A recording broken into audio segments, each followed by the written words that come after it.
तो उत्तर प्रदेश के फतेहपुर जिले में एक अवैध मजार पर हिंदू संगठनों द्वारा हथौड़ा चलाने का आरोप लगा है।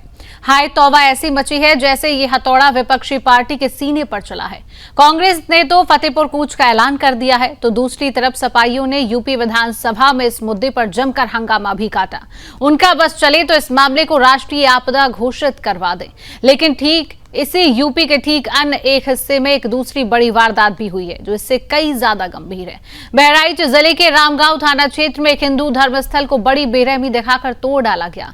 आसपास लगे वो पेड़ काट दिए गए जहां सनातनी अलग अलग तीज त्योहारों में जल चढ़ाते थे। धर्म ध्वजा को नोच दिया गया है। इस मामले में अब तक पुलिस ने मुस्लिम समुदाय के 14 आरोपियों को गिरफ्तार किया है। कुछ अन्य की भी तलाश जारी है, लेकिन मजाल थी फतेहपुर में सेक्युलरिज्म का ढोल पीट रहा कोई सूरमा एक भी शब्द बहराइच पर बोल दे। हालात तो ऐसे बना दिए गए कि कुछ लोगों का बस चले तो बहराइच के धर्मद्रोहियों को भाईचारा रक्षक पुरस्कार से सम्मानित भी कर दे। घटना स्थल बहराइच का वही महसी क्षेत्र है जहां एक हरा झंडा उखाड़ने के बदले जिहादी भीड़ ने राम गोपाल मिश्रा को बेरहमी से मार डाला था। पर उसी जगह पर जब इस्लामी भीड़ ने भगवा ध्वज को नोचकर उल्टा लटका दिया, तब सेक्युलरिज्म के सारे सूरमा सन्नाटे में है। तब फतेहपुर में हिंदुओं को फांसी चढ़ा देने पर आमादा यही विपक्षी नेता हरा झंडा उतारना हत्या कर देने से बड़ा अपराध बता रहे थे।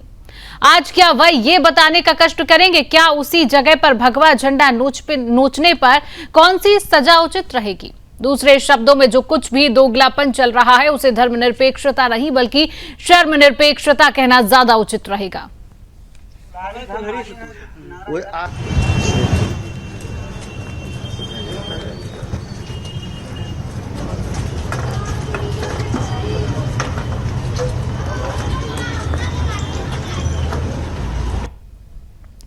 तो फतेहपुर में मजहबी हंगामा, बहराइच पर वामपंथी सन्नाटा। ये आप तस्वीरें देख रहे हैं। बहराइच में हिंदू धर्म स्थल को किस तरीके से तोड़ा गया और उसी की ये तस्वीरें हम आप तक दिखा रहे हैं। 14 मुस्लिम आरोपियों की अभी तक गिरफ्तारी जो है वो हो चुकी है। तस्वीरें आप टीवी स्क्रीन पर ग्राफिक्स के जरिए देख रहे हैं।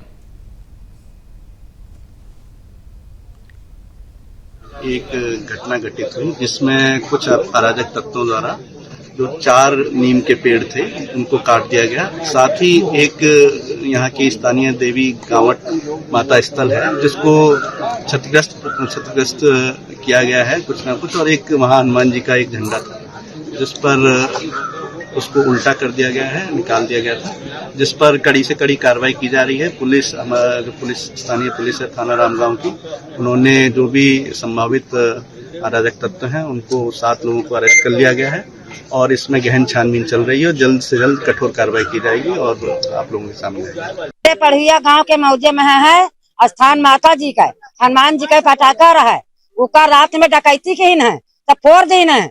हम सब कहा था इतनी परिचित है, पूजित रहा है, और सब हमारे गांव में डकैती सब मनपुरवा के डाल के सब फाड़ के अलहदा कर दी। नवरात्र में मेला लागत रहा है। ग्राम पढ़ोइया अंतर्गत थाना रामगांव पर अंकुर वाजपेयी के खेत के नीम के पेड़ों को कुछ अराजक तत्वों के द्वारा काट दिया गया। वहीं पर स्थित देव स्थल को क्षतिग्रस्त किया गया और वहां पर लगे हुए झंडे को उल्टा करके रख दिया गया। उक्त घटना के संबंध में थाना स्थानीय पर सुसंगत धाराओं में अभियोग पंजीकृत कर लिया गया है।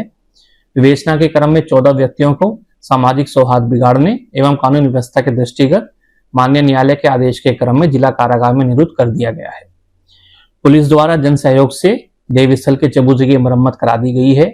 इसमें यह उल्लेखनीय है कि उक्त देव स्थल ग्राम समाज की बंजर भूमि पर निर्मित है। पूर्व प्रधान श्री वीरेंद्र वर्मा एवं उनके सहयोगियों के द्वारा जुलूस के निकलने के वैकल्पिक मार्ग के लिए मांग की गई है। स्थानीय प्रशासन के द्वारा उभय पक्षों से बातचीत करके इस समस्या का निस्तारण कराया जा रहा है।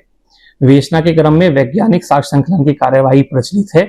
पुलिस के द्वारा भ्रामक तथ्य फैलाने वालों के अराजक तत्वों के ऊपर भी सतर्क दृष्टि रखी जा रही है। मौके पर कानून एवं शांति व्यवस्था सामान्य है। पटाखा उल्टा गाड़ी है, तूर कहे नहीं पटाखा उल्टा गाड़ी है। तो इसी विषय पर करेंगे चर्चा। मेहमान हमारे साथ जुड़ चुके बीजेपी पार्टी के प्रवक्ता अवरल मलिक हमारे साथ जुड़ चुके हैं। अवरल जी, बहुत बहुत स्वागत है आपका सुदर्शन न्यूज में। हमारे साथ सपा की प्रवक्ता पूजा मिश्रा जी जुड़ चुकी हैं। पूजा जी, आपका भी बहुत बहुत स्वागत और चर्चा की शुरुआत पूजा जी आपसे ही करना चाहूंगी। देखिए, फतेहपुर में मजार को लेकर तमाम विपक्षी दल जो है हंगामा करते हैं, कांग्रेस तो यहां तक कूच तक कर देती है, लेकिन वही जब बहराइच में हिंदू स्थल को तोड़ा जाता है तब आप लोग चुप्पी क्यों साध लेते हैं? तब हंगामा हंगामा क्यों आप लोग नहीं करते हैं? एक तरफा सहिष्णुता नहीं है ये। पूजा जी। शिवांगी जी आपको नमस्कार और साथी प्रवक्ता को भी मेरा नमस्कार। आप क्या चाहती हैं कि जो भाजपा के कृत्य चल रहा है हम उसके साथ में समर्थन में खड़े हो जाएं, कि उत्तर प्रदेश को आग में धकेला जाए? ये प्रशासन कर क्या रही है उत्तर प्रदेश में? उत्तर प्रदेश में फतेहपुर में जो जिला अध्यक्ष हैं, भाजपा के जिला अध्यक्ष मुखलाल पाल, जिनके ऊपर 50 लाख घोटाले का भी आरोप सिद्ध हुआ, अभी मार्च में ही सिद्ध हुआ है रिपोर्ट में, उनको जो है आपको एक दिन पहले डीएम को पत्र लिख करके देते हैं 10 तारीख को कि हम 11 तारीख को जाएंगे मकबरे पे। उसके बाद प्रशासन कुछ नहीं कर रहा होता है कि भाई साहब आप आइए, आप जिला पंचायत सदस्य हैं भाजपा के, आप जिला अध्यक्ष हैं, आइए आप जो है तोड़िए फोड़िए, जो आपको करना है करिए, हम आपके समर्थन में खड़े हैं, मूक दर्शक बने हुए हैं। यह प्रशासन करता है। उसके बाद में जब देखते हैं कि यहाँ पे तो जो है भाजपा के ऊपर प्रश्न उठता चला जा रहा है, यहाँ पे हिंदू मुसलमान उस तरीके से विवाद हुआ ही नहीं जिस तरीके से भाजपा चाह रही थी, तो अब बहराइच में जो है ये कार्य हो जाता है। ये जो घृणित कार्य है ये भाजपा ही करा रही हो, चाहे वो मंदिर तोड़ने का कार्य चल रहा हो, चाहे वो मकबरा तोड़ने का कार्य चल रहा हो, क्योंकि भाजपा को ये सूट कर रहा है। उनको लगता है पूजा जी इस पर आप कुछ बोलेंगी? ये वही बहराइच है, ठीक है, आप बहराइच की बात कर रही हैं, ये वही बहराइच है जहां पर राम गोपाल मिश्रा जब हरा झंडा हटाते हैं उनको मार दिया जाता है, इस पर आप बोलेंगी कुछ? वही बहराइच है, ये वही बहराइच है जहां पे प्रशासनिक फेलियर हुआ था और राम जिनका आप नाम ले रही हैं मिश्रा जी को मार दिया गया हुआ था, ये वही बहराइच है। पुलिस यही चाहती है, भारतीय जनता पार्टी यही चाहती है कि हम जो है लॉ एंड ऑर्डर मेंटेन नहीं करेंगे, हम जो है कुछ भी कार्य नहीं करेंगे, हम सिर्फ और सिर्फ दंगा भड़काएंगे। और इसी कार्य के तहत भाजपा सरकार आगे बढ़ रही है। अब तो उनके जो है नेता भी लग गए हुए हैं। आप सोचिए जो है सत्ता पार्टी के जिला पंचायत सदस्य, सत्ता पार्टी के जिला अध्यक्ष इन सब कृत्य में संलिप्त हैं और भाजपा की तरफ से उनका इस्तीफा तक नहीं मांगा गया, उनको पार्टी से बाहर का रास्ता भी नहीं दिखाया गया हुआ। चाहे वो बहराइच हो, चाहे वो संबल हो, चाहे वो आज की बहराइच हो, चाहे वो फतेहपुर हो, ये सब जो भी कृत्य हो रहा है शिवांगी जी सिर्फ और सिर्फ भाजपा करवा रही है। प्रशासन किसके हाथ में है? लो। चलिए ठीक है अविरल जी आपके पास आना चाहूंगी। देखिए आपकी पार्टी पर आरोप लग रहा है कि आपकी पार्टी ये सब करा रही है, लॉ एंड ऑर्डर आपकी पार्टी में नहीं नजर आता है। नहीं, पूजा जी का या समाजवादी पार्टी का जहां तक विषय मैं समझता हूँ ये बहुत ही हास्यास्पद इनके द्वारा आरोप लगाए जा रहे हैं। और जहां तक विषय है लॉ एंड ऑर्डर का, उत्तर प्रदेश की लॉ एंड ऑर्डर मेंटेन रहे इसकी उत्तर प्रदेश की सरकार चिंता करती है। उत्तर प्रदेश में पुलिस प्रशासन पूर्ण रूप से मजबूत है और उसके साथ साथ जो भी क्रिमिनल होता है, जो भी दोषी होता है, मैं समझता हूं उस पर कठोरतम कार्रवाई करने का कार्य उत्तर प्रदेश की सरकार, उत्तर प्रदेश की पुलिस के द्वारा निश्चित रूप से डंके की चोट पे किया जाता है। किसी भी अपराधी को, किसी व्यक्ति को जो क्रिमिनल है उसे नहीं बख्शा जाएगा, ये बिल्कुल स्पष्ट है। और उसके साथ साथ जहां तक विषय है पूजा मिश्रा जी का, ये विषय पर नहीं बोली समाजवादी पार्टी की यही समस्या है, ये विषय पर नहीं बोलते हैं, बाकी सब कुछ बोलते हैं। मैं समझता हूं जनता ये निश्चित रूप से मुंहतोड़ जवाब समय आने पर देगी। वोट की चोट इन्हें पहले भी हो चुकी है, भविष्य में भी होती रहेगी। और उसके साथ साथ हिंदू मुसलमान करने का काम जिस प्रकार से समाजवादी पार्टी के लोग करते हैं वो सबको स्पष्ट रूप से मालूम है। और उसके साथ साथ जहां तक विषय जिहादियों का, जिहादियों के विषय पर समाजवादी पार्टी कतई नहीं बोलना चाहती, क्योंकि ये वोट बैंक अफेक्ट नहीं करना चाहते हैं। ये वोट बैंक पॉलिटिक्स करने वाले लोग हैं और इनका वोट बैंक अफेक्ट ना हो इसकी चिंता करते हैं। और उसके साथ साथ जहां तक विषय कल्प्रेट्स का, क्रिमिनल्स का, उत्तर प्रदेश में किसी क्रिमिनल को ना बख्शा गया था, ना बख्शा जाता है, ना बख्शा जाएगा। उत्तर प्रदेश में योगी जी के नेतृत्व वाला शासन है, ये बिल्कुल स्पष्ट है। और जहां तक विषय है लॉ एंड ऑर्डर का, लॉ एंड ऑर्डर अच्छा रहे ये सर्वोपरि है। पूजा जी देखिए जिस तरीके से अविरल जी बात कर रहे हैं कि आप मुद्दे पर बात नहीं करते, क्योंकि मैंने पहले भी आपसे सवाल किया था, आपने उसका जवाब नहीं दिया। मैं एक बार फिर से आपसे पूजा जी सवाल कर रही हूं, जब धार्मिक स्थलों को तोड़ा जाता है क्या आपके लिए वो तब तक सही होता है जब तक एक विशेष समुदाय के लिए तोड़ा जाता है? धर्मनिरपेक्षता की आप बात करते हैं, जब हिंदू धर्मस्थल तोड़े जाते, बात सुन लीजिए, जब हिंदू धर्मस्थल तोड़े जाते तब आपकी धर्मनिरपेक्षता की टोपी कहां चली जाती है? इस पर जवाब दीजिए आप पूजा जी। चाहे वो हिंदू धर्म स्थल तोड़ा जाए, चाहे वो जो है मुस्लिम धर्म स्थल तोड़ा जाए, चाहे वो जो है क्रिश्चियन धर्म स्थल तोड़ा जाए, चाहे वो जो है गुरुद्वारे तोड़े जाए, शिवांगी जी अगर लॉ एंड ऑर्डर सरकार के हाथ में है तो प्रश्न उनसे ही बनता है क्यों नहीं कार्रवाई कर रहे हैं। और अभी कह रहे थे कि ये जो है उत्तर प्रदेश है, माननीय योगी आदित्यनाथ जी का उत्तर प्रदेश है, ये कार्रवाई करते हैं, जज है। पूजा जी आप तस्वीरें हमारी टीवी स्क्रीन पर देख रही होंगी, लगातार चल रही हैं। आपने, ठीक है मेरी बात सुनिए, फतेहपुर को लेकर आपने विधानसभा में हंगामा किया, फतेहपुर को लेकर हंगामा किया, बहराइच को लेकर भी तो बयान दीजिए आप। उंगली मत दिखाइए, उंगली मत दिखाइए, उंगली मत दिखाइए, आप मुझे उंगली मत दिखाइए पूजा जी, बार बार आपसे कह रही हूँ उंगली मत दिखाइए। जवाब आपके पास है नहीं, क्योंकि आप सिर्फ अपनी वोट बैंक की राजनीति को चलाना चाहती है। आप सिर्फ अपनी एक ही विशेष समुदाय, आप सिर्फ जिहादियों का समर्थन करती है। आपने बहराइच पर बोला, आपने बहराइच पर आपके पास कोई जवाब नहीं है। आप बहराइच पर कोई बयान नहीं देंगी, आप बहराइच पर कोई बयान नहीं देंगी। विधानसभा में तो आप हंगामा कर रहे हैं, बहराइच पर भी बोलिए। उत्तर प्रदेश में गजब की पत्रकारिता है आप लोगों की भाई, कि आप सुनिए पूजा जी, आप मुझे पत्रकारिता तो मत ही सिखाइए, और आप जैसे लोग पत्रकारिता सिखा भी नहीं सकते। आप मुझे पत्रकारिता मत सिखाइए, आप मुझे पत्रकारिता नहीं सिखाइए। सरकार बताइए, लॉ एंड ऑर्डर कहाँ था, पुलिस प्रशासन कहाँ थी, या लाइव कहाँ था, कैसे बहराइच में हो गया, कैसे फतेहपुर में हो गया? मुद्दे पर बात करिए ना, मुद्दे पर आखिर बात आप क्यों नहीं करना चाहती हैं? आपको टीवी चैनल के द्वारा आमंत्रण दिया गया। अरे ठीक है अब्दुल जी, एक मिनट इनसे जवाब लेने दीजिए। आप पुलिस प्रशासन की बात कर रही है, मैंने मान लिया पुलिस प्रशासन, तो आपके नेता बहराइच कब जा रहे हैं? आप जाइए, वैसे तो आप हर जगह आपके नेता पहुंच जाते हैं, होता है हर जगह आप अपना मोर्चा निकाल देते हैं। बहराइच पर बयान, बहराइच पर आप जाइए, वहां जाए राहुल गांधी, प्रियंका गांधी, अखिलेश यादव वहां पर जाए। ठीक है, अहमद मुख्तार अंसारी, गायत्री प्रजापति और मुजफ्फरनगर के दंगे, ये 4 उंगलियां स्पष्ट है जो आपकी तरफ उठ रही है। ये जिस तरीके से आप उंगली दिखा रही है ना, तो 4 उंगली आपकी तरफ उठ रही है। वो अतीक अहमद, मुख्तार अंसारी, गायत्री प्रजापति और मुजफ्फरनगर के दंगे, 4 उंगलियां वो उंगलियां हैं जो आपकी तरफ उठ रही है।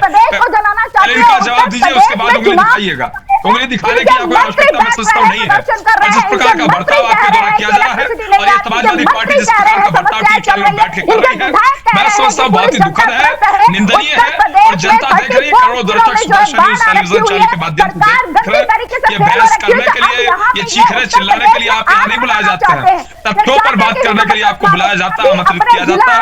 और मैं समझता हूँ अगर आप प्रवक्ता अपनी पार्टी की जो आप बोल रही है, वो आप पीटर लाइन देने का काम कर रही है टीवी पर, और इस प्रकार से अगर उलझन बयानबाजी आप बैठ के करेंगी तो बड़ा ही हास्यास्पद होगा और दुखदायी साबित होगा आपकी पार्टी के लिए। में करते हैं कि भाई आप लोग सब लोग रात को पुलिस प्रशासन अलावा सब लोग सो जाइए, चिल्ला के गधे घोड़ों को नहीं आंक रही है आप। जाकर के जो ये बदतमीजी करना बंद करिए। ये बदतमीजी किसके साथ बदतमीजी कर रही है? किया हुआ है उसको छुपाने के लिए पूरे पुलिस प्रशासन का मजाक बना रखा है। कोई बदतमीजी कर रहा है क्या आपसे? बहराइच में जो है, संभल में इंटेलिजेंस फेलियर होता है, फतेहपुर में इंटेलिजेंस फेलियर होता है, कांवड़ यात्रा में इंटेलिजेंस फेलियर होता है। चलिए ठीक है पूजा जी, शांत हो जाइए। हमारे साथ संवाददाता राम जी सोनी भी जुड़ चुके हैं। राम जी, क्या हालात आपने वहां पर देखे, क्या तस्वीर है, क्या अपडेट है अभी? देखिए शिवांगी, ये पूरा मामला बहराइच जिले के महसी क्षेत्र का है, जहां गावट महारानी का स्थल बना हुआ था। इन लोगों ने गावट महारानी के स्थल को तोड़ा और जो भगवा झंडा लगा था उसको उल्टा कर दिया, और जो नीम के 4 पेड़ थे उसको काट दिए। इसके बाद पुलिस ने कई लोगों के खिलाफ 151 के तहत मामला दर्ज कर जेल भेजा है। लगभग 14 लोगों की गिरफ्तारी हुई है। वहीं पुलिस अन्य लोगों की भी तलाश कर रही है। मौके पर जो स्थानीय विधायक है सुरेश्वर सिंह, वो भी पहुंचे थे। उन्होंने साफ कहा था कि अगर जो भी ऐसे लोग हैं उनके खिलाफ सख्त कार्रवाई हो। अब बहराइच पुलिस खैर एक्शन में है और ऐसे आरोपियों की तलाश बहराइच पुलिस कर रही है। चलिए बिल्कुल राम जी, इसको लेकर अपडेट है कि कब तक और जो आरोपी उनकी गिरफ्तारी हो पाएगी? पुलिस प्रशासन ने इसको लेकर कोई बयान प्रतिक्रिया भी दी है? क्या कार्रवाई उनको लेकर की जा रही है?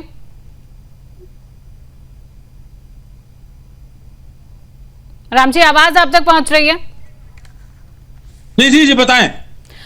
अभी तक पुलिस प्रशासन और कितनी कार्रवाइयां, अभी क्या कार्रवाई वहां पर कर रही है? जो आरोपी अभी बचे हुए उनको लेकर कितनी सख्त नजर आ रही है पुलिस प्रशासन, और कब गिरफ्तारियां होगी, इसको लेकर कोई प्रतिक्रिया प्रशासन की तरफ से? देखिए पुलिस लगातार छापेमारी कर रही है और रात में दबिश भी दे रही। जो भी आरोपी इस मामले को लेकर है, सभी की गिरफ्तारी के लिए पुलिस टीम गठित की गई है। एसपी के द्वारा ये टीम गठित की गई है। लगातार ऐसे आरोपियों घर पर पुलिस दबिश दे रही। कई आरोपी तो घर छोड़कर भाग गए हैं, जिनकी तलाश पुलिस कर रही है। बताया भी जा रहा है कि कुछ आरोपी नेपाल भी भाग गए हैं। जो बॉर्डर सीमावर्ती इलाके हैं। चलिए ठीक है राम जी पूजा जी आप जो सवाल कर रही थी कि पुलिस प्रशासन काम नहीं कर रहा है, मुझे लग रहा है आपने ये सुन लिया होगा कि पुलिस प्रशासन ने कई गिरफ्तारियां कर ली हैं और आगे भी पुलिस प्रशासन काम कर रही है कि वो बॉर्डर क्रॉस करके चले जा रहे हैं, बॉर्डर क्रॉस करके चले जा रहे हैं नेपाल। आपके जो है इन्होंने कहा संवाददाता ने, और इतनी बड़ी घटना पे वो 151 पे चलान कर रहे हैं। आपको 151 पता होगा ना, धारा 151 पता है चलान कैसे होता है? 5 से ज्यादा अधिक लोग जो है इकट्ठे हो जाए और शांति भंग पे 151 पे चलान करके छोड़ दिया जाता है। और आप कह रहे हैं कि बड़ा गंभीर है। आप सोचिए इतनी गंभीर है कि लोग पाकिस्तान भाग जा रहे हैं, उनको आप यहां नहीं रोक पा रहे। बहराइच में 4 नीम पेड़ कट गए। आप सोचिए कि ये जो है एक ऐसे 151 का चलान हो रहा है। आप धार्मिक उन्माद पैदा कर रहे हैं वहां पे। आप जो है जो पेड़ पौधे हैं फॉरेस्ट है उनको क्षति पहुंचा रहे हैं। इन पे तो गंभीर धाराएं बनती है ना। पेड़ काटने पे इतनी गंभीर धारा है कि पुलिस आपको उठा करके लेकर के चली जाएगी और वहां 151 पे चलान। चलिए ठीक है अविरल जी जवाब दीजिए। भाजपा के लोग हैं। ठीक है आपकी बात को सुन लिया गया है। ठीक है अविरल जी जवाब दीजिए। जी देखिए, जहां तक विषय लॉ एंड ऑर्डर का जी आरोप लगा रही थी और यहाँ पूजा जी उंगली दिखाने का काम कर रही थी इस तरीके से, तो मैं तब भी कह रहा था अगर ये एक उंगली दिखाने का काम कर रही है तो 4 उंगलियां इनके ऊपर उठ रही है।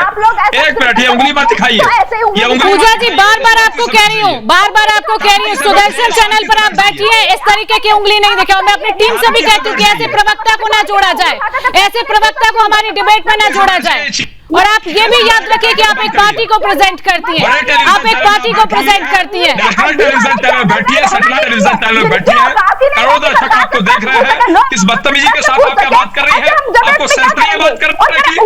आपकी पार्टी की मीडिया सेल ने मीडिया इंचार्ज सिखाया नहीं बात कैसे करना? ये कौन मीडिया इंचार्ज है इनके?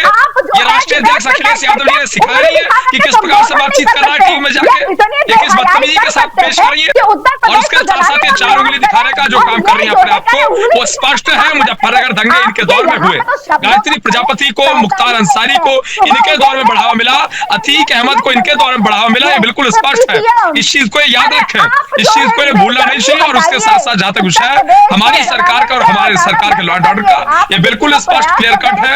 किसी रूप में कल्प्रेट्स को नहीं बख्शा जाएगा, क्रिमिनल्स को नहीं बख्शा जाएगा, अपराधियों को नहीं बख्शा जाएगा।